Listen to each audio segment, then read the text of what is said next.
আমি গর্ভবতী। আমি আমার স্বামীকে জিজ্ঞাসা করলাম, তোমার কি মনে হয় ছেলে হবে নাকি মেয়ে হবে? যদি ছেলে হয় তাহলে ওকে আমি অঙ্ক পড়াবো, ওকে নিয়ে রোজ খেলতে যাব, মাছ কীভাবে ধরতে হয় সেটা শেখাবো। আর যদি মেয়ে হয়?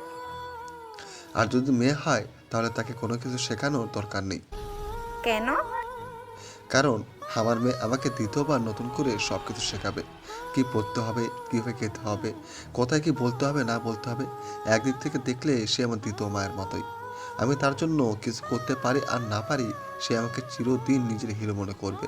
যখন আমি কোনো কিছু করতে তাকে নিষেধ করব, সে আমাকে বুঝতে চেষ্টা করবে আর সবসময় তার স্বামীর সঙ্গে আমার তুলনা করবে।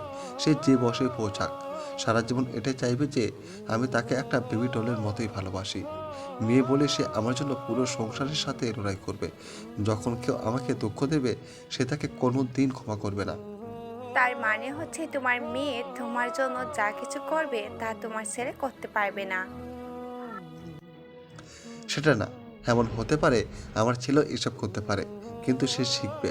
আর মেয়ে এসব গুণ নিয়েই পৃথিবীতে জন্ম নেবে। কিন্তু সে তো চিরকাল আমাদের সাথে থাকবে না। কিন্তু আমরা তার মনের ভেতরেই থাকবো। এতে কোনো কিছু যায় আসে না সে কোথায় গেল না গেল। কারণ মেয়েরা সবসময় বিনা শর্তে ভালোবাসা আর দেখাশোনার জন্যই জন্ম নেয়। একটা কথা মনে রাখবে, মেয়ে ভাগ্য সবার হয় না।